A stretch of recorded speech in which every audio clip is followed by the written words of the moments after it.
अस्सलाम वालेकुम। दुनिया में 5 अरब 40 करोड़ लोग फ़ोन इस्तेमाल करते हैं, जबकि 5 अरब 16 करोड़ लोग इंटरनेट इस्तेमाल करते हैं और दुनिया की आधी आबादी यानी 4 अरब से ज़्यादा लोग सोशल मीडिया इस्तेमाल करते हैं। पाकिस्तान में कम से कम 8 करोड़ और ज़्यादा से ज़्यादा 12 करोड़ लोग इंटरनेट इस्तेमाल करते हैं। पाकिस्तान इंटरनेट इस्तेमाल करने वाले ममालिक में 7वें नंबर पर आता है और 4.5 करोड़ लोग फेसबुक पर हैं, जबकि गूगल 96% लोग इस्तेमाल करते हैं और 7 करोड़ लोग किसी न किसी किस्म का सोशल मीडिया यूज़ करते हैं।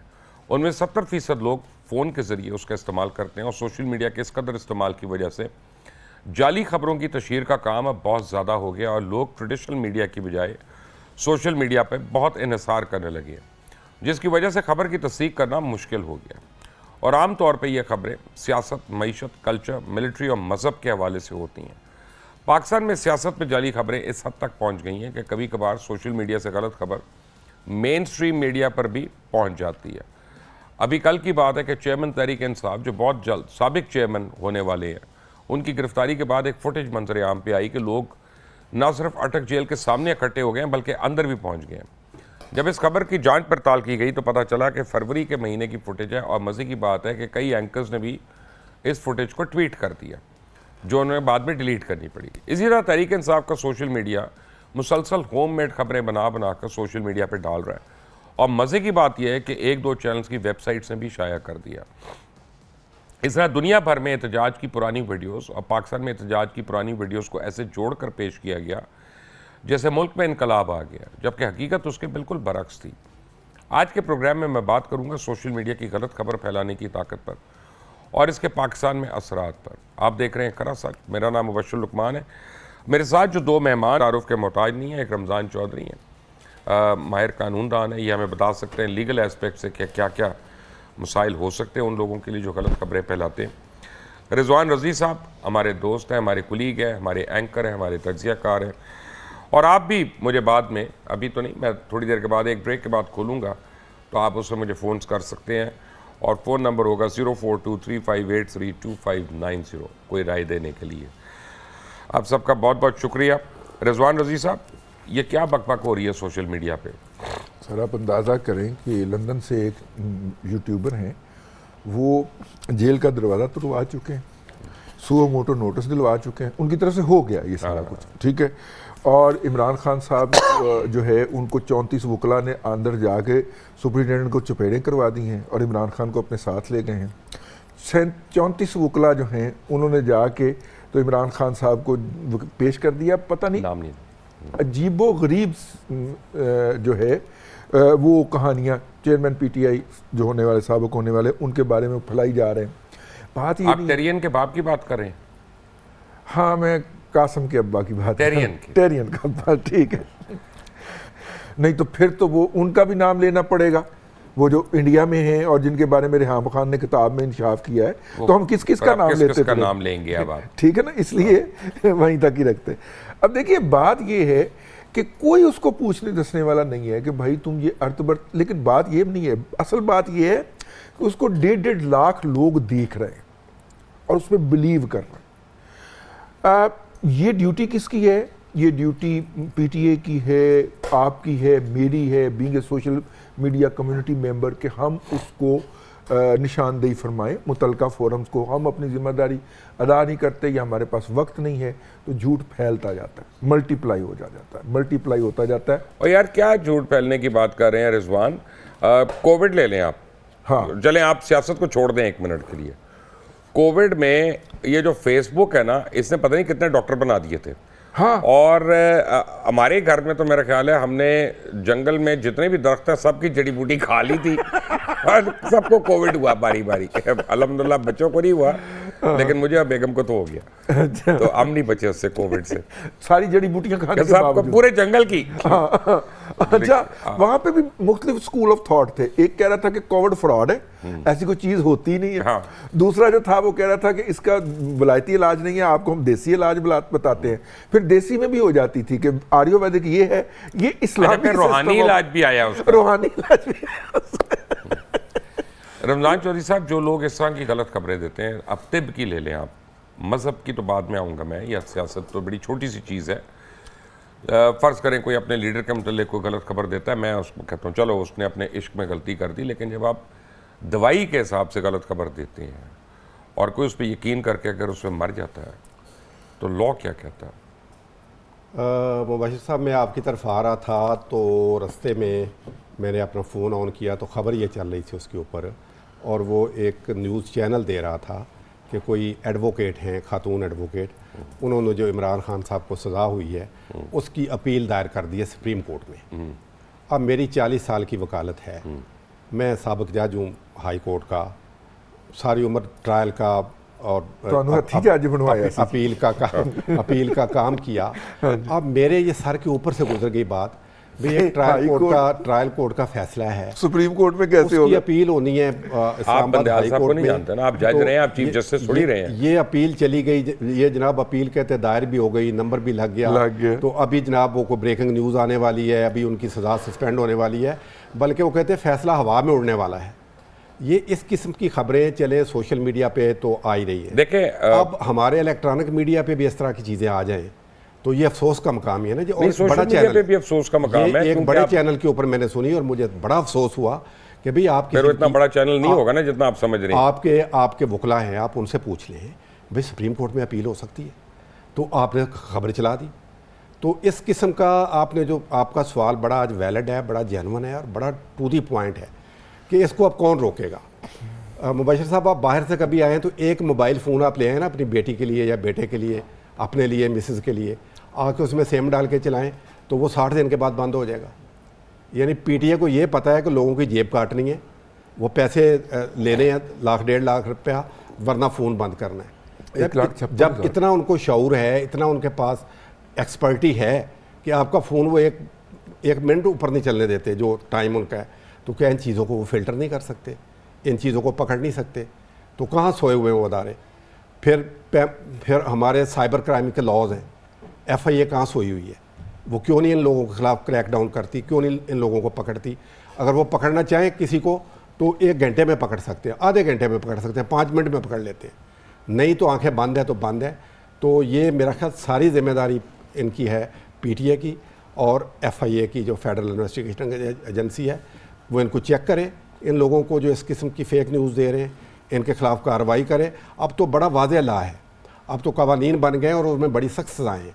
अगर ये एक्शन ही ना लें, किसी को पकड़े ही ना, किसी के खिलाफ FIR ही ना काटें, किसी के खिलाफ कार्रवाई ना करें, किसी को जेल में ना डालें, तो आप लोग कहते हैं फिर इस तरह तो ये चलता जाएगा। वो जब वो करते हैं कार्रवाई तो आप लोग कहते हैं यार ये कोई ऐसी बात है, इससे क्या हो गया, किसी का नुकसान हो गया? नहीं, वो आज़ादी इज़हार राय वाली बात अलग बात है। वो ये बात है कि अगर आप सच बात कर रहे हैं, अगर आप हकीकत बयान कर रहे हैं, अगर आप मफाद आमा में कोई काम कर रहे हैं, अगर आप एक ऐसा काम कर रहे हैं जो मफाद आमा के ख़िलाफ़ है, जो झूठ पे मबनी है, करने वाले को भी पता है झूठ है, और वो फेक न्यूज़ जोड़ के इधर से ली, और वो सही कहा अभी रज़ी साहब ने कि वो रात को हमने देखा कि शायद वाकई जेल पे हमला हो गया है और लोग जेल की दीवारों पे चढ़ गए और अभी 10-20 मिनट में जेल तोड़ के वो इमरान खान साहब को जेल से निकाल के ले जाए। बल्कि अफगानिस्तान की फुटेजेस को यहाँ से मिक्सअप किया थी। और सुबह हमने फिक्र में उठ के अपने वकला को फ़ोन किया, अटक में हमारा तो हर बार एसोसिएशन में ताल्लुक होता है, उनको फ़ोन किया, भाई रात का क्या हुआ?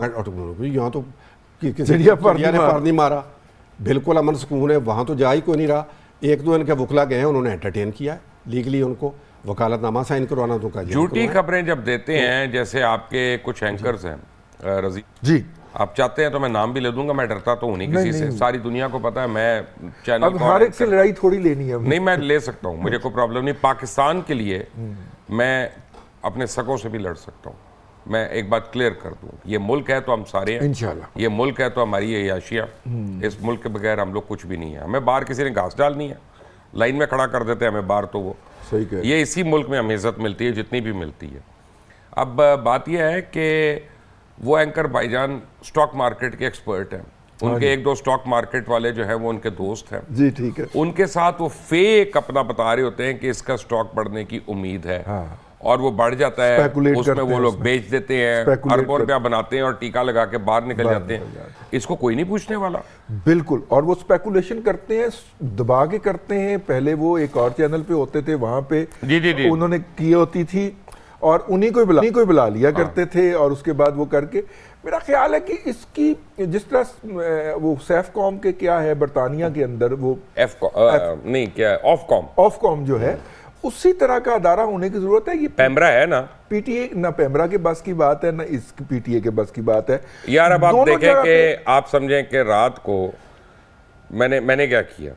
अब आपको मैं एक फेक सिनारियो दे रहा हूँ, प्लीज उसको फेक समझिएगा, मैंने किया नहीं है ये, कि पीआईए का शेयर है ₹1.5 का, और रात को हमने कुछ 10 मिलियन शेयर खरीद लिए हैं पिछले 2-4-10 दिन लगाकर, मैंने और 2 दोस्तों ने मेरे, जो स्टॉक के पंटर हैं। ठीक है, 10 बजे प्रोग्राम शुरू होता है और मैं अलग ऐलान कहता हूँ कि इंटरिम प्राइम मिनिस्टर या प्राइम मिनिस्टर के पास एफआईए वो पीआईए की प्राइवेटाइजेशन की फाइल पहुंच गई है और अब वो बाउंड है उसके ऊपर दस्तखत करने के लिए। अगले 3 दिन में दस्तखत होंगे, पीआईए निजकारी हो जाएगी और इतने फीसद हिस्सा निकल जाएंगे, ये हो जाएगा, वो हो जाएगा, ब्ला ब्ला ब्ला ब्ला। अब हर आदमी एक का वैल्यूएट करेगा चीज। वो क्या करेगा, वो कहेगा जी पीआईए के एसेट्स इतने के हैं, तो अगर ये लिक्विडेट भी होती है तो कम से कम ₹11 का शेयर है, अभी ₹1.5 का, तो खरीद लो। तो जब सारी दुनिया वो शेयर खरीदना शुरू होती है, वो शेयर ₹14 पे पहुंचता है, और जिन्होंने ₹1.5 का लिया होता है वो अगले दिन कागज का वापस जमा कराते हैं, अपने ₹8 निकाल के बीच में से गायब, ना फाइल गई, ना कुछ हुआ, और ना वज़ीर आज़म का ऑफिस एक्शन लेता है। और ये हुआ है और हो चुका है कई बारी, ये 1 से ज्यादा बारी हो चुका है। आपको सिर्फ पीआईए का याद है, मुझे और भी चीजें याद है। ठीक है, अपना रमजान साहब, इस पे क्यों कानून नहीं एक्शन लेता? इस पे भी कानून को एक्शन लेना चाहिए। आप ठीक कह रहे हैं कि रोज हम चले। बाय द वे, जिस आदमी की मैं बात कर रहा हूँ वो 800 रुपए माहवार पे एक एजेंसी का मुलाजिम रहा है कई साल, इनका बेस्ट फ्रेंड है। देखिए ये तो टेक्निकल बातें हो सकती हैं, शायद कुछ लोगों को पता हो, कुछ को ना हो, टेक्निकल बातें। आप आम फहम बातों पे आ जाए। खबर हम पढ़ते हैं, अच्छा जी डॉलर ऊपर जा रहा है जी। अच्छा, अब बेचारा एक आदमी जिसके पास थोड़ी बहुत सेविंग है, वो जल्दी से जाके कहता है जी ऊपर जा रहा है तो मैं ले लेता हूँ जी, चले मुझे बचत आ जाएगी। और तो कोई बिजनेस कारोबार है नहीं, ना इंडस्ट्री चल रही है, ना कोई और कारोबार है, रियल स्टेट वैसे बैठ गया, उसके ऊपर टैक्सेशन इतनी आ गई है, वो कहता है अच्छा जी मैं थोड़े डॉलर खरीद लेता हूँ। 3-4 दिन उसका वो डॉलर ऊपर ले जाते हैं, और एक दिन खबर आती है कि वो तो ₹20 गिर गया। तो ये जो सट्टेबाजी होती है वहाँ पे स्टॉक मार्केट में भी और इस तरह ओपन बिजनेस मार्केट में भी, इसके ऊपर तो बहुत सख्त सीवियर एक्शन होने चाहिए। बड़े सख्त लॉज हैं, लेकिन अगर वो हरकत में ना आए। आप क्यों नहीं आते हरकत में? सवाल ये पैदा होता है हरकत में। तो मैं आपको बताता हूँ कि एक फाहिशा औरत है, मैं अब नाम क्या लूँ, मेरा तो नाम से जुबान से उसका नाम नहीं निकलता। फाहिशा औरत है, वो पता नहीं उसकी किस किस से दोस्ती है, वो हर बंदे का नाम लेके को गली जुबान इस्तेमाल कर लीजिए, ना एफआईए कुछ कर रहा है, ना पुलिस कुछ कर रही है, ना क्राइम ब्रांच कुछ कर, हम क्या करें? फिर मैं वही बात करूँगा कि कवानीन सब मौजूद हैं, किताबों में लपेट के हमने रखे हुए हैं। जिस तरह हम वो कुरान पाक को चूम के रख देते हैं ना ताज़ीम के लिए, ना हम उसको पढ़ते हैं, ना समझने की कोशिश करते हैं, ना उस पर अमल करते हैं। यही हाल हमारे कवानीन का है। हमारे दफ्तरों में आप आएँ, आपको हज़ारों किताबें मिलेंगी, वो अलमारियों में हमने सजाई हुई हैं। आप इन सरकारी दफ्तरों में चले जाएँ, वहाँ भी जो उनके रेलेवेंट लॉज बुक्स हैं, उन्होंने वहाँ जिस तरह हमने मुक़द्दस किताबों को वहाँ सजाया होता है, उन्होंने सजा के रखी हुई है। ना उसकी अमलदारी है, ना उस पर कोई किसी को अमलदारी की शायद ज़रूरत महसूस हो रही है। हाँ, अगर इन पे अमल दरामद हो जाए, कवानीन में कुछ हुक्म नहीं है। कवानीन हर जुर्म का, हर बदयांती का, हर इस किस्म की जो 2 नंबर गलत खबर के उसका अहाता करते हैं। रज़ी साहब, रिपरकशन पड़े सर। गलत, आपने जिस खातून का जिक्र किया उन्होंने तो बाकायदा धमकी दी है ना कि मैं आपकी फहुश वीडियोस जो हैं वो लीक कर दूंगी अगर आप इमरान खान को जेल में डालो। ठीक है, लेकिन ये भी एक थ्रेट है सर। हमारे पास साबिक जज बैठे हुए हैं, आपने किसी को थ्रेट कर दिया और कलेक्टिव थ्रेट किया है एक स्पेसिफिक कम्युनिटी को, इसके ऊपर भी बैन होना चाहिए सर। इसके ऊपर भी कानून है, इसके ऊपर भी ज्यूरिसडिक्शन और ज्यूरिस्प्रूडेंस बनती है कि आप कैसे किसी को कह सकते हैं। और इस दौर के अंदर जब डीप फेक टेक्नोलॉजी, और आप ब्लैकमेल कर रहे हैं, ब्लैकमेल कर रहे हैं, आप ब्लैकमेल कर रहे हैं, आप एक स्पेसिफिक रिजल्ट के लिए उनको धमकी दे रहे हैं कि अगर आपने ये किया तो मैं जनाब आपकी वीडियो लीक कर दूंगी। यार ये कोई बात है करने वाली? वैसे आप उन्हीं की बात कर रहे थे। मैं उन्हीं की कर रहा हूँ, आपकी कज़न की। खुदा का माफ करे यार और मेरे नाल जो मर्जी जुल्म कर और मेरे नाल जो मर्जी जुल्म करो ऐ ना करो तो रजी साहब की तरफ ही चला गया नहीं मैं क्या सारिया दे हवा दी बेटी ते सारिया दी कजन होएगी, ऐसी केड़ी गल है। लेकिन मैं अब एक खातून के मतलब ज़्यादा नासेबा अल्फाज इस्तेमाल नहीं करना चाहता। फ़र्क ये है, अब देखें आपके जज साहब की बीवी ने अपनी मुलाजमा को मारा, बड़ा तशद्दुद करके मारा। सोशल मीडिया ने कम से कम उसको जिंदा कर दिया। मेन स्ट्रीम मीडिया में तो इतनी हिम्मत नहीं हुई, इक्का दुक्का खबरें आई है वो आज वो जज की बीवी अरेस्ट हो गई। तो इसका क्रेडिट भी तो सोशल मीडिया को देना पड़ेगा कि जहाँ गलत बातें आ रही हैं वहाँ अच्छी बातें भी आ रही हैं हमारे मुआशरे की। वो अलग बात है कि मैं समझता हूँ आपके जज को भी अरेस्ट करना चाहिए, क्योंकि उसने अंडर एज बच्चे को एम्प्लॉय किया हुआ है और उसको पूरी सैलरी भी नहीं दे रहा है जो हुकूमत पाकिस्तान ने मिनिमम वेज मुकर्रर की हुई है, और उसको जज रहने का तो कोई हक नहीं है। लेकिन बहरहाल अब कानून है, जज बोलता है भाई आप भी बोल रहे हैं वो भी बोल रहे हैं, हम तो चुप करके सुनेंगे सारों की बातें। लेकिन ये भी तो एक अच्छाई है सोशल मीडिया की। इस पे मुबशर साहब देखें, हमने देखा 2-3 हफ्ते से हम देख रहे हैं कि एक तरफा एक चीज़ सामने हमारे आ रही है कि वो जज साहब की बीवी ने ये कर दिया, जज साहब ने हॉस्पिटल में है वो बच्ची। अच्छा बिल्कुल है, बिल्कुल है। लेकिन मैंने बड़ी तलाश की, बड़ी कोशिश की कि किसी तरह वो जज साहब का मौक़िफ़ भी आए कि असल बात क्या है। उन्होंने कहा कि मेरी बीवी नफ्सियाती मरीज है। उनकी मिसेज का भी आए, नहीं वो नफ्सियाती मरीज है। अच्छा अच्छी नफ्सियाती मरीज है। नहीं एक मिनट मेरी बात सुनो, उसने मियाँ को भी मारा है क्या इसी तरह? आज वो पकड़ी, उसने क्या सास को भी मारा है? देखिए आज वो हमसायों को भी मारा है। आज वो पकड़ी गई हैं, अरेस्ट हो गई हैं। अब इन्वेस्टिगेटिंग एजेंसी उनका बयान लेगी, तहकीकात करेगी, चंद दिनों में जो भी सच्चाई है अंडर एज बच्चे को वो सामने आ जाएगी। ये बात दुरुस्त है, सजा है। ये बात दुरुस्त है कि अंडर एज बच्चों को नहीं रखना चाहिए, लेकिन अनफॉर्चुनेटली अब तो हर घरों में बच्चे बच्चियां काम कर। सर आप जज हैं, ठीक है, आप तो जज हैं। ये बेचारे सर अगर मैं या रज़ी साहब करें ना हमारी माफी है। जी नहीं सर हमारी भी माफी नहीं, एक मिनट, जज की नहीं है। नहीं, उनको ये सोचना चाहिए था। अच्छा फिर लेकिन दूसरा इसका गवर्नमेंट ऑफ पाकिस्तान ने एक मिनिमम वेज मुकर्रर की हुई है, आप क्या तनख्वाह दे रहे हैं उसको? ये सारी चीज़ें अभी सामने नहीं आई।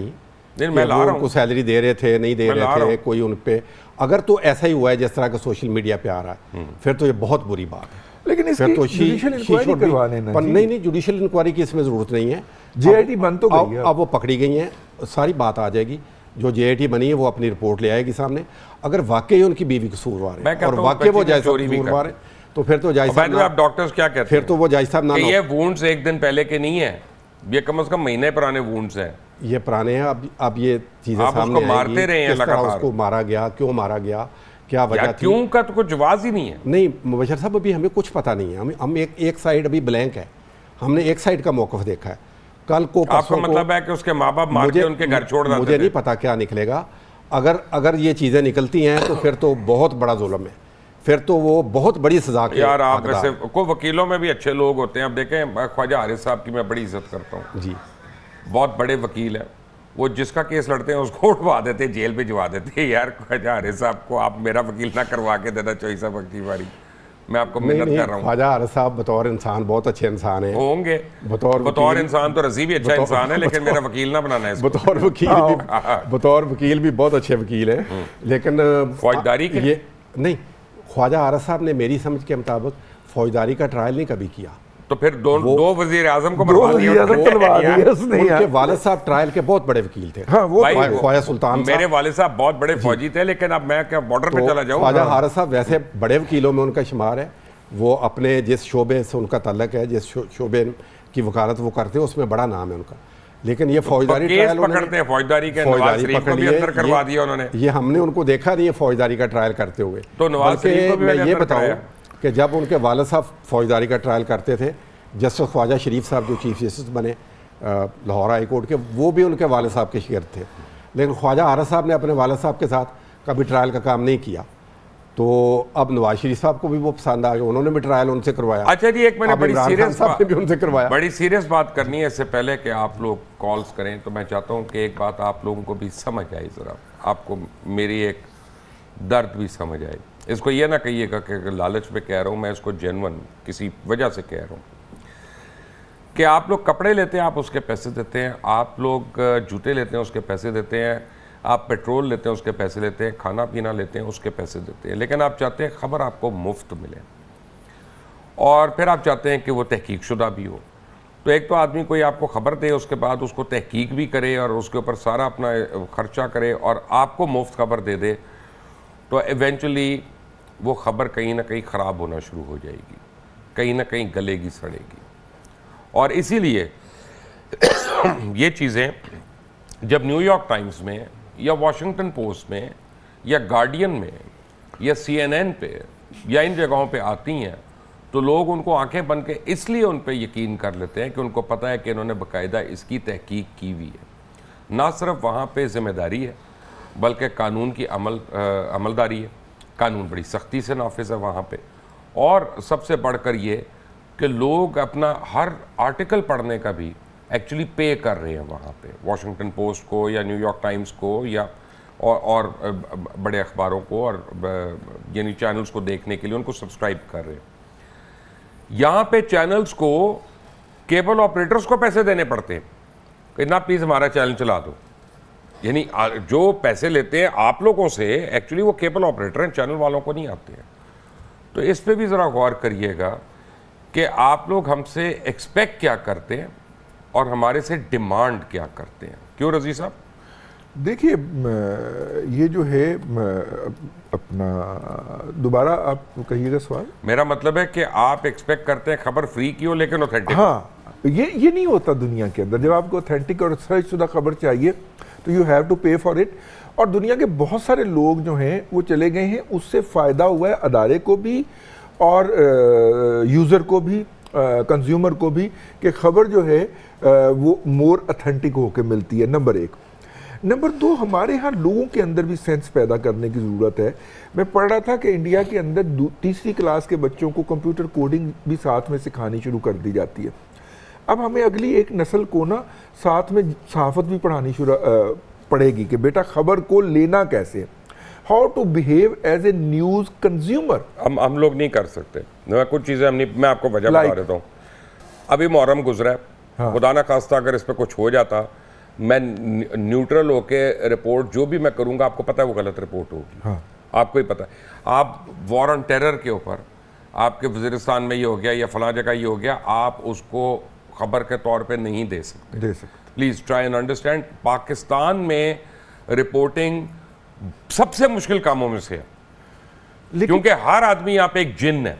अच्छा, अब सोशल मीडिया ने, आपने देखा नहीं DHA में एक गाड़ी को रोका तो उन्होंने यानी कैसे धुलाई कर दी, बंदूकें निकालनी, बेचारे गरीब आदमी था ना गार्ड। हाँ, नहीं लेकिन उनके नशा आप देखें, देखें आप ये देखें कि बेसिकली इस मुल्क में रिपोर्टिंग करना कितना आसान काम है या मुश्किल काम है। 57 केसेस मैं 14 साल से भुगत रहा हूँ।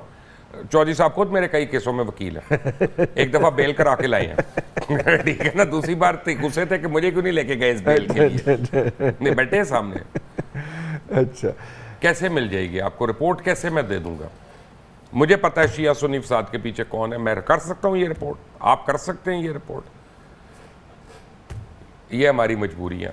इनको जरा सब, और एक ब्रेक के बाद आऊँगा तो आपसे कॉल भी लूँगा। Take a break. Welcome back from the break. और आप अब कॉल मुझे कर सकते हैं 042358322590। ये मुझे बताइएगा कि सोशल मीडिया का आपको फ़ायदा हुआ या आपको कहीं ना कहीं इसकी वजह से कोई परेशानी हुई। और मैं कई लोगों को जानता हूँ, जैसे हम कुछ रिवायात हैं, गलत रिवायात हैं, उनसे हम पीछे ही नहीं छुड़ा सकते। जितना मर्जी हम लोगों को एजुकेट करें, हमारा मेन मीडिया कर रहा होता है वो हरकतें कि जी अप्रैल फूल मना रहे हैं जी। आप इमेजिन करें जिसके साथ आपने वो घटिया लतीफ़ मजाक किया, उसके दिल पे क्या गुजर गई उस लम्हे। आपने किसी के माँ बाप की या उसके बच्चों के मतलब को खबर दे दी, किसी बड़े स्टार की खबर दे दी जी सोशल मीडिया पे, उसका इंतकाल हो गया जी अस्पताल में। अल्लाह रहम करे यार, यानी कितने बेरहम लोग हो गए हैं। लाहौर से शेख जाहिद हैं जी। अस्सलाम वालेकुम शेख साहब। सर, मैं आपसे बात कर रहा हूँ लाहौर से जी। मैं नेशनल बैंक का रिटायर हूँ सर, मेरी एज 76 है जी। हमारा केस चल रहा है जी नेशनल बैंक के खिलाफ। नेशनल बैंक ने अपनी रिव्यू पिटीशन डाली हुई है, रिव्यू अपील 2017 से 2017 से रिव्यू अपील डाली हुई है, जो कि आज 6 साल हो गए नहीं सुनी जा रही। सारे केसेस नेशनल बैंक हार चुका है हमारे खिलाफ। हम तकरीबन 12,000 हम रिटायरी हैं जो पेंशन वाले, लेकिन वो अल्लाह के नेक बंदे supreme. Welcome back from the break. और आप अब कॉल मुझे कर सकते हैं 0423583250। ये मुझे बताइएगा कि सोशल मीडिया का आपको फ़ायदा हुआ या आपको कहीं ना कहीं इसकी वजह से कोई परेशानी हुई।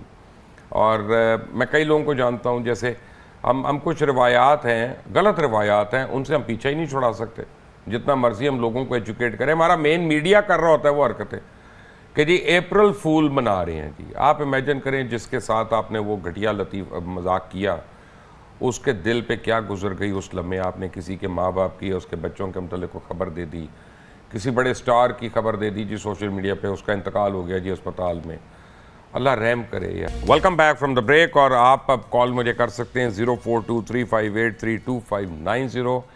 ये मुझे बताइएगा कि सोशल मीडिया का आपको फ़ायदा हुआ या आपको कहीं ना कहीं इसकी वजह से कोई परेशानी हुई। और मैं कई लोगों को जानता हूँ, जैसे हम कुछ रवायात हैं, गलत रवायात हैं, उनसे हम पीछे ही नहीं छुड़ा सकते, जितना मर्जी हम लोगों को एजुकेट करें। हमारा मेन मीडिया कर रहा होता है वो हरकतें कि जी अप्रैल फूल मना रहे हैं जी। आप इमेजिन करें जिसके साथ आपने वो घटिया लतीफ़ मजाक किया, उसके दिल पे क्या गुजर गई उस लम्हे। आपने किसी के माँ बाप की या उसके बच्चों के मतलब को खबर दे दी, किसी बड़े स्टार की खबर दे दी जी सोशल मीडिया पे, उसका इंतकाल हो गया जी अस्पताल में। अल्लाह रहम करे यार। यानी कितने बेरहम लोग हो गए हैं। लाहौर से शेख जाहिद हैं जी। अस्सलाम वालेकुम शेख साहब। सर मैं आपसे बात कर रहा हूँ लाहौर से जी। मैं नेशनल बैंक का रिटायर हूँ सर, मेरी एज 76 है जी। हमारा केस चल रहा है जी नेशनल बैंक के खिलाफ। नेशनल बैंक ने अपनी रिव्यू पिटीशन डाली हुई है, रिव्यू अपील 2017 से रिव्यू अपील डाली हुई है, जो कि आज 6 साल हो गए नहीं सुनी जा रही। सारे केसेस नेशनल बैंक हार चुका है हमारे खिलाफ। हम तकरीबन 12,000 हम रिटायरी हैं जो पेंशन वाले, लेकिन वो अल्लाह के नेक बंदे सुप्रीम। ये ड्रामे ख़त्म नहीं होने चाहिए। ये मुबशिर साहब बड़े अफसोस की बात है, लम्हा फिक्रिया है जो अभी उन्होंने सीनियर सिटीजन ने बात की है। 6 साल से रिव्यू पिटीशन नहीं सुनी जा रही। मतलब केस की बात नहीं है, केस का फैसला हो गया है, जजेस ने फैसला किया होता है, रिव्यू पिटीशन 30 दिन में देनी होती है और वो अगले 30 दिन में फिक्स होनी होती है एज अर्ली एज पॉसिबल, क्योंकि केस तो सुना होता है, सिर्फ देखना होता है कि वो कह रहे हैं कि जो कोई गलती रह गई है, ये मेरी बात शायद आपने कंसिडर नहीं की, नया एविडेंस कंसिडर नहीं आ सकता। वो कहते हैं कि कोई ऐसी गलती जो which is floating on the face of surface of the judgment, कह जी कोई गलती रह गई है, ये कोई मेरा डॉक्यूमेंट रह गया, मेहरबानी करें आप देख लें। उस पर बड़ा चंद मिनट की बात होती है, अगर उनका वो भी नहीं सुना गया। इनको हम एडवाइस ये करेंगे कि अभी सुप्रीम कोर्ट की वेकेशंस हैं, सितंबर में खत्म हो जाएंगी। वो मर जाए, आपकी वेकेशन नहीं खत्म होती यार। एक तो ये एक अर्ली, आप तो स्कूल के बच्चे हैं यार। आप लोग गर्मियों की छुट्टी आप करते हैं, सर्दियों की आप करते हैं, वीकेंड पे आप करते हैं, 2 बजे आप उठ जाते हैं, पहले आपको लंच ब्रेक चाहिए होती है, फिर आप लोगों को सुबह को टी ब्रेक चाहिए होती है, 11 बजे कोर्ट में सारे बैठे रहें, आप लोग जाके यार कैसे जज हैं? इनको एडवाइस है कि अर्ली हियरिंग की एप्लीकेशन डालें और इंशाल्लाह उम्मीद है इनका केस लगेगा, और लगना चाहिए, बहुत देर हो गई यार। वो आपको बता रहे हैं मसला क्या जी। मसला बड़ा सिंपल है। खिजर साहब होल्ड करें, आप लाइन पे रहिएगा मेरे साथ। मसला ये है कि जो मुखालिफ वकला थे ना इनके जी शुरू में, वो अब जज बन के बैठे हुए हैं। ये मसला हो रहा है, ये वो कह रहे हैं जो मुझे समझ आ रही है। अब आप देखें कि ये कितनी नाइंसाफी की बात उन्होंने की है ना, वो शायद ठीक भी हो, लेकिन वो जज उसके बाद बने, इनका रिव्यू पहले का तो लग जाना सर चाहिए। आप ना लगे तो फिर ये आपके पूरे लीगल सिस्टम के ऊपर एक सवालिया निशान है जी। बड़े अफसोस की बात है, ऐसा नहीं होना चाहिए। खिजर अस्सलाम वालेकुम, सॉरी आपको होल्ड कराया। वालेकुम अस्सलाम जी, लुकमान साहब क्या हाल चाल? मैं ठीक हूँ, आप खैरियत से हैं? सबसे पहले से आपको गिला करना कि आपने प्रोग्राम का 33 मिनट का प्रोग्राम जाया कर दिया, आपने काले नहीं दिए। अच्छा नहीं यार, मैं पहले 2 मेहमान भी थे मेरे। नहीं लोग गलत बातें करते थे आप। नहीं मैंने लेनी थी, लेकिन मैं चाह रहा था कि जो प्रोग्राम का सब्जेक्ट है ना वो सही तरह समझ आ जाए लोगों को, ताकि उसका गलत मतलब ना निकले। बाकी 5 मिनट रह गए ना, आप बोले यार, आप अपने आपकी कॉल मिल गई। 14 अगस्त है, खुशियों का दिन है, लेकिन हमारे घर में मातम है। उसकी वजह है कि 54,000 का बिल आ गया है। तो हम मतलब कि खुशियां मनाएंगे, मातम मनाएं, आप बताएं ना। ये देखे ना, कल हमारे मुल्क में ट्रेन का हादसा हुआ है, हर बंदा सोचता है हमारे वजीर आजम साहब जलसा करें, डोर के साथ भंगड़े डाल दें। कल ही पेशावर का रिजल्ट आया है, उसमें PTI विन कर गई है। पीटीआई को, इमरान खान को उनके बली गाला से तो निकाल देंगे, पर लोगों के दिलों से कैसे निकालेंगे आप? ठीक जमान पारे से निकाल देंगे, क्या करेंगे? सोशल मीडिया से निकालना पड़ेगा। But thank you. बात यह है कि ये ट्रेन के हादसे की बात सही है रजी, और मुझे आज किसी ने बताया, मुझे नहीं पता, उनका इंक्वायरी भी बड़े दबे दबे हो रही है, कोई मेजर एक्शन भी नहीं हुआ अभी तक। अच्छा, अभी तक नहीं हुआ मेजर एक्शन, क्योंकि जब ये त्यारा हुआ है तो उस वक्त साद रफीक साहब एक जगह के ऊपर खिताब कर रहे थे और मैं उन खिताब सुनने वालों में शामिल था। तो उनसे जब पूछा गया तो उन्होंने इमीडिएटली ये कहा कि अच्छा, वहाँ पे रेलवे के और हुक्काम भी मौजूद थे, तो उन्होंने कहा कि ये जो है गाड़ी तो बड़ी मुनासिब स्पीड पे जा रही थी, समझ नहीं कि ये तकरीब 50 की स्पीड पे जा रही थी, 125 का वो ट्रैक था। लेकिन वहीं पे ही मौजूद हमें रेलवे के एक आला हाकम ने बताया कि जो सखर के डीएस थे वो इस ट्रैक पे ट्रैफिक चलाने के मुखालिफ थे। उनका कहना था कि अभी ये ट्रैक पूरी स्ट्रेंथ पे नहीं आया, आप मत चलाइए, हादसा हो जाएगा। ठीक है, और उसके नतीजे में ये हादसा हुआ है। अब क्योंकि उनको प्रोटेस्ट करने के ऊपर और स्टैंड लेने के ऊपर वहाँ से ट्रांसफ़र कर दिया गया था, इसलिए इंक्वायरी दबे दबे चल रही है। नहीं, मुझे जो आज अंदर के बंदे ने खबर दी है वो ये दी है कि ये पिछली हुकूमत ने पैसे बचाने के लिए वो जो ट्रैक्स के जॉइंट्स हैं वो वुडन जॉइंट्स लगाए थे और वो स्टील के जॉइंट्स होने चाहिए थे। इन्होंने कहा कि नहीं, दे विल फंक्शन। उनको किसी ने बड़े को बाहर के इंजीनियर ने बताया था कि ये बाहर तो ऐसा ही हम करते हैं। वहाँ एक्चुअली उन्होंने मुझे वीडियो भी एक भेजी है कि वुडन जॉइंट्स लगे हुए थे and they gave up.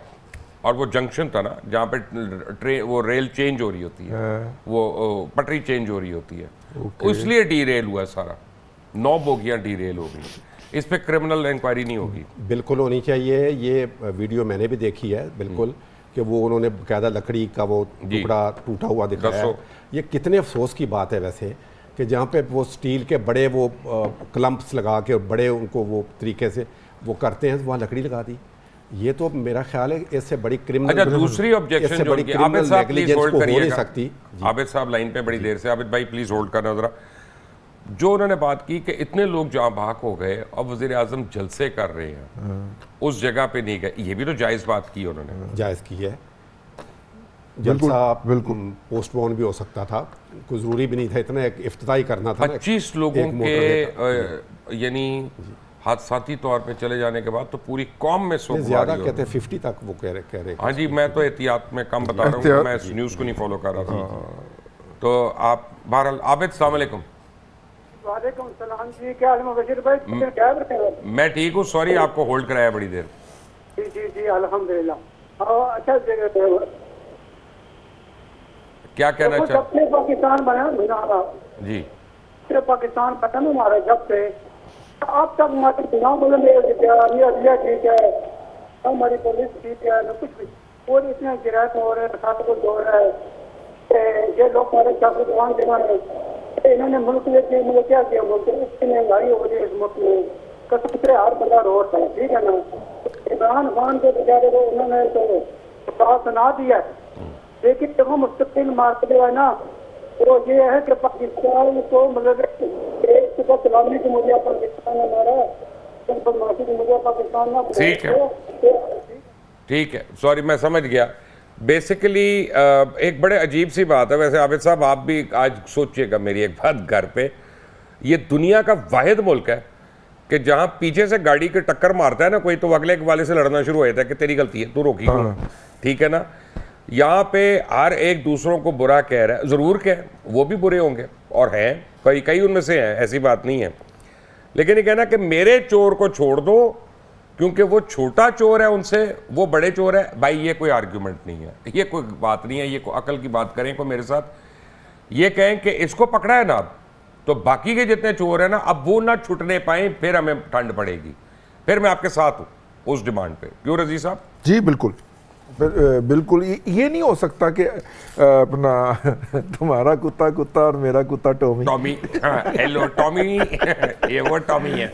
Tommy नहीं, ये नहीं हो सकता। मतलब कि यार दोनों के कुत्ते ही हैं और दोनों के टॉमीज ही होंगे या नॉन टॉमीज होंगे। अच्छा, चूंकि उन्होंने ये 40 साल लूटते रहे हैं, उसने चूंकि पहली दफा अटेम्प्ट की थी, लिहाजा उसको माफ कर दिया जाए, ये भी एक लॉजिक है ना जी। रिचर्ड निक्सन ने कहा था वाटरगेट स्कैंडल पे, जब वो पकड़ा गया था, उसने कहा था कौन सा अमेरिकन प्रेसिडेंट है जिसने ये काम नहीं किया जो मैंने किया? उनका किया होगा, तू पकड़ा गया, ऐसे शुरू करेंगे।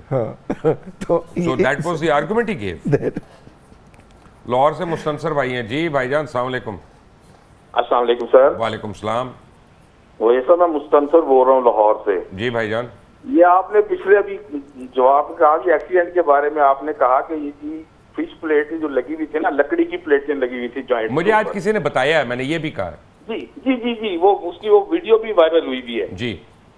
तो इसमें मैं थोड़ी सी ये क्लैरिफिकेशन कर दूं कि ये जो लकड़ी की प्लेटें हैं ये हर जगह नहीं लगी हुई होती। ये जहाँ पे कांटा चेंज होता है ना, तो वहां पे ट्रैक सर्किटिंग होती है। तो ट्रैक सर्किटिंग को करने के लिए ये वुडन की परमिटेड होती है ये किसी जॉइंट के ऊपर, ताकि आपस में ये कोई जो सर्किट है वो जो कांटों का होता है ना जी, तो वो ना हो। तो इसलिए ये परमिटेड होती है, ये कोई गलती नहीं है। लेकिन जहां तक ये ट्रैक का ताल्लुक है ना सर, तो ट्रैक में ये खराबी हुई है कि ट्रैक हमारा जो ML1 है ये बन जाना चाहिए था पिछले 4 सालों में, जो कि बन नहीं पाया, जिसकी वजह से ये सारी खराबियां हो रही हैं। अगर हमारा ML1 बन जाता तो ये कभी खराबियां ना होती। अच्छा, मुझे एक बात बताइए मुस्तन सर, 1 मिनट। जी जी जी। आपकी बात से मुझे लग रहा है कि आप रेलवे में काम करते हैं। जी जी, मैं रेलवे में काम करता था। ये तो बड़ी अच्छी बात है। 1 सेकंड, ये तो बड़ी अच्छी बात है, क्योंकि अब आप हमें लेजिटिमेट, सही और फर्स्ट हैंड इंफॉर्मेशन दे सकते हैं। वैसे हम रेलवे वालों की मिन्नत भी करते हैं तो उनका बंदा ना आता। ये भी तो एक हमारे ऊपर अजाब है ना इस मुल्क में। नहीं, मैं रिटायर्ड हूँ, मैं रिटायर्ड ऑफिसर हूँ। मुस्तन सर, मुझे ये बताइएगा, क्या आपके ख्याल में यहाँ पे नाअहली हुई है? क्या जिसका पहले सुपरिटेंडेंट ने कहा था इस ट्रैक पे ट्रेन नहीं चलनी चाहिए, उसकी वायलेशन हुई है और तब ये जाने गई? नहीं नहीं नहीं, ऐसी बात नहीं है सर। ओके। देखिए, कोई भी वायलेशन इस तरह की नहीं होती कि ट्रैक का एक्सीडेंट हो जाए। देखिए, अगर ट्रैक में प्रॉब्लम होता है ना सर, तो ट्रैक में प्रॉब्लम में हमारी बहुत सारी रिस्ट्रिक्शंस लग जाती हैं कि बिल्कुल यहाँ पे हमारा ट्रैक जो है वो कमजोर है, तो वहाँ पे अगर 120 की स्पीड अलाउ है तो हम उसको कम करके 70 की स्पीड पे कर देते हैं। ये 50 पे हमारा सेफ्टी फैक्टर के अंदर आता है। ये 50 पे प्रॉब्लम नहीं होता। तो ये जो है ना कि 150 की स्पीड पे गाड़ी जा रही थी, नहीं ये ऐसा नहीं, ये 50 पे थी, मैं ये कह रहा हूँ। ये 50 पे जा रही थी। जी जी बिल्कुल है सर। इसमें 3-4 फैक्टर आ सकते हैं सर लुकमान भाई।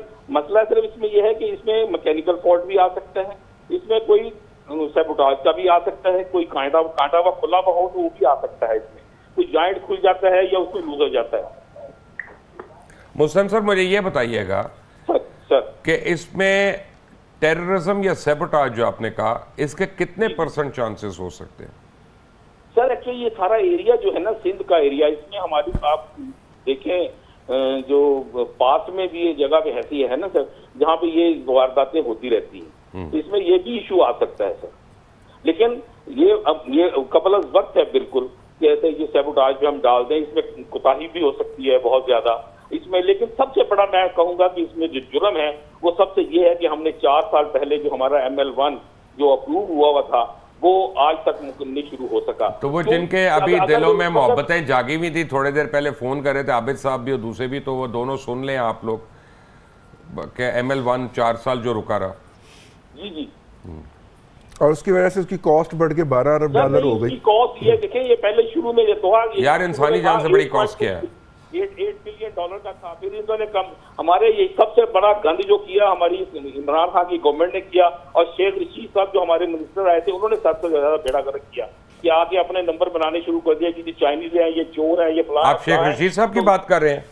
जी जी, शेख रशीद साहब की। अच्छा ठीक है, उस शेखों की बात कर रहे हैं। लोगों को नेकी की हदायत है कि ये जो कौम के बेहतरी के लिए प्रोजेक्ट्स होते हैं उसको भी पोलिटिसाइज कर देते हैं। ये नहीं करना चाहिए था। इसमें देखें कि हमारे रेलवे में कितने लोग ऐसे हैं जो ट्रेवल कर रहे होते हैं, कितनी जानें ऐसी हैं जो जाया चली जाती हैं, लेकिन इन लोगों की सियासत की वजह से। अगर ये ML1 हो जाता तो ये हमारे मुल्क का फायदा था, हमारा कनेक्शन हो जाता चाइना के साथ, हमारी इकोनॉमी बढ़ जाती। बिल्कुल। और ये जो अब साइन हुआ है, जो डेप्टी प्राइम मिनिस्टर चाइना के आए हैं, अब उन्होंने इसको साइन किया है। ये 14 साल पहले होना था। नहीं, अभी ये अक्टूबर में फाइनल इसका सिग्नेचर होना है, अक्टूबर में। क्यों मुस्तन सर? जी सर, क्या कह रहे हैं, समझ नहीं आया। ये वही है ना जिसकी कंप्लीशन के लिए अभी चाइनीज डिप्टी प्राइम मिनिस्टर आए थे? जी उसका शुरू करने के नहीं सर, कंप्लीशन नहीं है सर, ये तो शुरू ही नहीं हुआ प्रोजेक्ट हमारा। ML1 का रेलवे का जो प्रोजेक्ट था रिहेबिलिटेशन का, इतने साल में शुरू ही नहीं हुआ, ये शुरू ही नहीं हुआ, रिवर्स हो गया ना, हो गया था ये 2018 में अप्रूव हो गया था। 2018 से लेके जब ये गवर्नमेंट चेंज हुई है तो इन्होंने आगे इसको पीछे कर दिया कि नहीं जी इसकी जरूरत नहीं है, फिर कहने लगे जी इसको कम कर दें, पता नहीं क्या क्या किया, इसको क्या क्रिटिसाइज किया।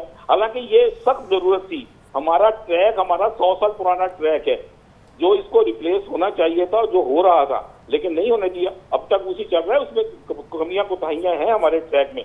हम जितनी चाहे मर्जी हम कोशिश कर लें, हमारे रेलवे ऑफिसर जो है अभी भी रेलवे, क्योंकि फंड्स का तो हमारा मसला है, हमारे पास गवर्नमेंट के पास पैसे ही नहीं है, जब गवर्नमेंट के पास पैसे ही नहीं होंगे तो कहां से ये काम। लेकिन मुस्तनसर साहब, आप मुझे नहीं पता कौन से ओहदे या कौन से डिपार्टमेंट में थे, एक एलिगेशन मैं आपको देता हूं रेलवे के खिलाफ, वो ये है कि आप लोग रेवेन्यू अर्निंग एक अदारा है गवर्नमेंट ऑफ पाकिस्तान का, आप किराया वसूल करते हैं और आपका एक सर्टन रेवेन्यू होता है, वो कम हो ज़्यादा होता है, और आप एक आने की भी लाइन या कोई रिपेयर वर्क करना होता है तो आप हुकूमत के ऊपर डाल देते हैं हमें और पैसा दो, हमने अपना पैसा नहीं लगाना, और उसमें जो वाइटल और क्रिटिकल काम है ना वो रह जाता है रेलवे का।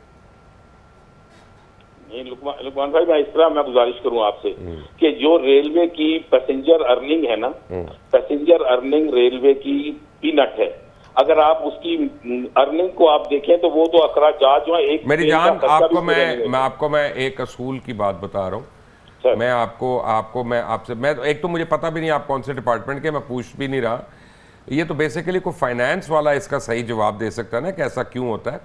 लेकिन मैं आपको एक बात बताऊं कि आपकी बात मैं सही मान रहा हूँ फिलहाल, क्योंकि हम तीनों में आप ज़्यादा एजुकेटेड हैं रेलवे के मामले में, हम तीनों से ज़्यादा आपको पता है, हम तीनों को मिलाकर इतना नहीं पता जितना आपको अकेले को पता है, ये मुझे समझ आ रही है बात। लेकिन मैं ये आपको बताना चाह रहा हूँ कि अगर इतने मासूम होते रेलवे तो बार बार उसी तर्ज के दर्जनों एक्सीडेंट ना हो जाते, फाटक के ऊपर भी न, फाटक ना होने की वजह से भी और चीज़ों की वजह से भी। ये तो आप एग्री करेंगे? करता हूँ, बिल्कुल एग्री करता हूँ, इसमें नाअहली भी है, नाअहली भी है, मेरा सवाल जो है ना, मेरा Mustansar, thank you very much sir, मुझे यहाँ काटनी पड़ेगी। मेरा सवाल यह है कि जब इतनी जानें चली जाती हैं तो नाअहली चाहे मेरे सगे बाप की हो, चाहे किसी रेलवे के मुलाजिम की हो, चाहे हुकूमती ओहदेदार की हो, उन सब को कोर्ट के आगे खड़ा करें और कोर्ट डिसाइड करे कि इसकी सजा क्या होनी है। क्यों चाहिए साहब? ये क्रिमिनल नेग्लिजेंस है बेसिकली, और इसका तो केस रजिस्टर होना चाहिए। मे बी नेग्लिजेंस नहीं है, मे बी ये क्रिमिनल सैबोटाज है, और इसकी रिस्पॉन्सिबिलिटी फिक्स होनी चाहिए, किसकी जिम्मेदारी थी, किसकी ड्यूटी थी। अगर एक आदमी को आप पकड़ के टांग लेंगे ना आज, तो इंशाल्लाह फिर आइंदा ये चीज़ें कम हो जाएंगी। यही तो वजह है कि यहाँ देखें अपना आप देखें रजीज साहब, कोई एहतसाब का अमल है ही नहीं। ओकाड़ा से मकबूल भाई हैं। जी मकबूल भाई, अस्सलाम वालेकुम। अस्सलाम वालेकुम जी। वालेकुम सलाम जी। आपकी बात दरअसल में ये है कि आप मीडिया की बात कर रहे थे, आप बिल्कुल सच बोलते हैं, इसलिए हम आपका प्रोग्राम देखते हैं। Thank you. हाँ जी, रजवाना की तरह आप कई ऐसी यानी कि वे भी कोई हादसा होते हैं जो आप बयान करते हैं, अगर मीडिया ना हो या सच ना बताए, आपकी टीवी की आवाज को बंद करें, तो अपने टीवी की आवाज बंद करें, वो आप उसको सुन रहे हैं, उसमें 5 सेकंड डिले है। अच्छा जी, तो अल्लाह ताला आपको सेहत दे, आमीन, और आपको इस मान में रखे, अल्लाह ताला। Thank you. मैं आपको एक बात बताऊं, मैं जो बात रजी साहब से करने लगा था आपने कर दी, वो करके नूर मुकद्दम के ऊपर एक आदमी को दरख्त से टांग दिया होता ना अभी तक, तो रिजवाना केस नहीं था होना। ठीक। और ऐसे कई केस जो बीच में हुए वो नहीं होने थे, किसी को हिम्मत ना होती कि किसी लड़की पे हाथ उठाए, किसी लड़के पे हाथ उठाए, और वो जो उसको पता है कि मुझे दरख्त से टांगेंगे और कुत्ते नोचेंगे मेरी लाश।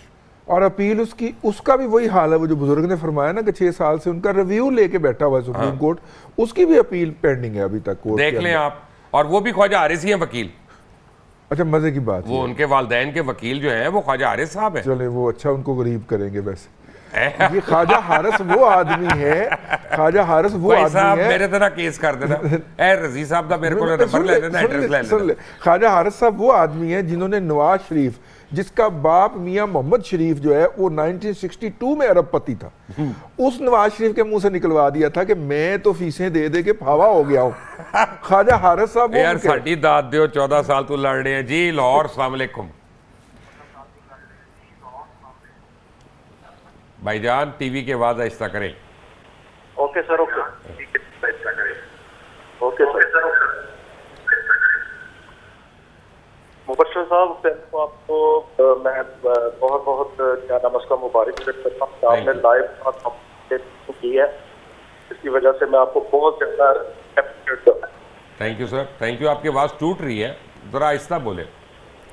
अच्छा, उससे एक है कि मेरा सवाल आपसे ये है कि जो सारे ये जज साहिबान हैं, ये अपने आपके बैठे भी हैं, ठीक है, तो मेरा यानी ये कह सकते हैं कि एक को लगता है कोई खौफनाक सवाल करने वाला था जज साहब से, अल्लाह ने मुझे बचा लिया। हाँ, अपना content in the face of court ना हो मेरा जाए। ख्याल ये मोबाइल से कर रहे थे, लैंडलाइन से नहीं कर रहे थे। वो उनका टीवी भी चल रहा था और वो सिग्नल डिस्टॉर्ट हो रहा था उनका। हाँ, मतलब देखिए नवाज शरीफ जैसे बंदे की, जो कि अरबपति बाप का अरबपति वैसे बेटा माजरत है, के साथ है, मेरा मुंह ना खुलवाएं, मैं इस केस पे एक्सपर्ट हूँ। उसकी चीखें निकल अगर उस वक्त अरबपति थे तो टैक्स कितना देते थे भाई?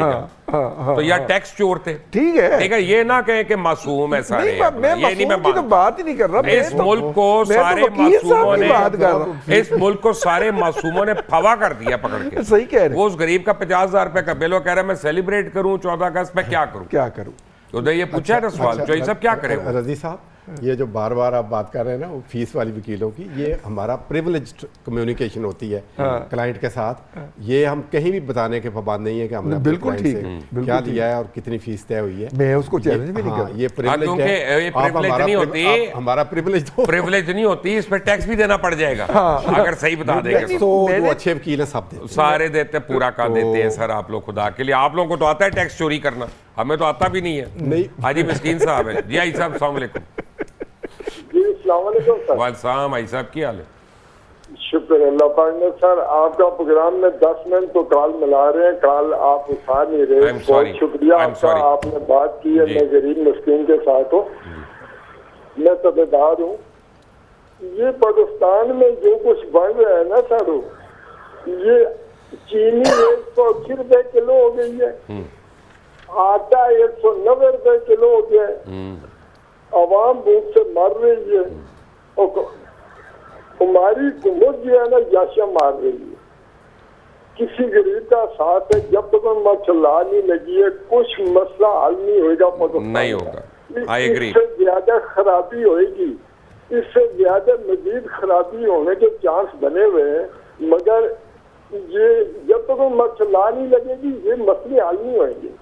ठीक है, थैंक यू आई साहब। वेरी क्विकली 1 मिनट में आप एग्री करते हैं? Last minute. नहीं नहीं, बिल्कुल उन्होंने ठीक कहा। इस तरफ तो कोई सोच ही नहीं रहा कि अवाम कहाँ जाएगी, या महंगाई जितनी हो गई है, जितनी ऑयल प्राइस। अवाम तो कहीं नहीं जा रही, यही लोग बाहर निकल जाते हैं। यही निकल जाते हैं। अवाम तो कहीं मेरा ख्याल फिक्र ही नहीं करती, उसका तो किसी को भी फिक्र नहीं, ना हुकूमत को फिक्र है, ना अदारों को फिक्र है, ना अशराफिया किसी को। और को, ना किसी को फिक्र Very नहीं, अपना quickly. अपने फिक्र है। अवाम जो है वो उसका बड़ा मशहूर मारूफ है ना, वो अमेरिका का दूसरी जंग अजीम में जो बरतानिया का वजीर आजम था चर्चिल, उसने कहा था ना कि अदालतें काम कर रही हैं, क्या हमारे तालीमी इदारों में बच्चे खत्म पढ़ कर दिए प्रोग्राम, क्योंकि अदालतें तो काम नहीं कर रही। नहीं, तो देख लो दोमा पासे की हाल है, 25 यूनिवर्सिटियां दे लाइसेंस जारी हुए लेकिन हैं। सरकारी आपको एफिशिएंसी की या सरकार और अवाम का जो ताल्लुक है उसकी एक मिसाल दूंगा।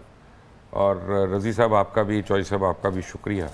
चलो आपको एक मिसाल दूंगा कि मुझे एग्जैक्टली शहर का नाम मैं भूल गया हूँ, ऑफ हैंड मुझे याद नहीं है, लेकिन ओकिनावा या कहीं से रेलवे जो थी टोक्यो की, वो बड़ी एक्सपेंसिव पड़ रही थी, और उनको पता चला एक ट्रेन सुबह को चलती है और एक ट्रेन वापस जाती है शाम को।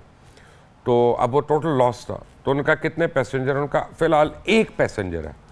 वो एक पैसेंजर एक बच्ची थी जो स्कूल के लिए जाती थी, वहाँ से वो 40 मिनट दूर था, पता नहीं टोक्यो से जगह, और वो वहाँ पे स्कूल के लिए आती थी और रोज़ शाम को वापस जाती थी। तो गवर्नमेंट ऑफ जापान ने ये फ़ैसला किया कि जब तक इसका हाई स्कूल नहीं कंप्लीट हो जाता ये ट्रेन की सर्विस बंद नहीं होगी यहाँ पे उस एक पैसेंजर के लिए। ये हुकूमतों का रोल होता है, ना कि अवाम को रोल देना। अल्लाह हाफिज़। है।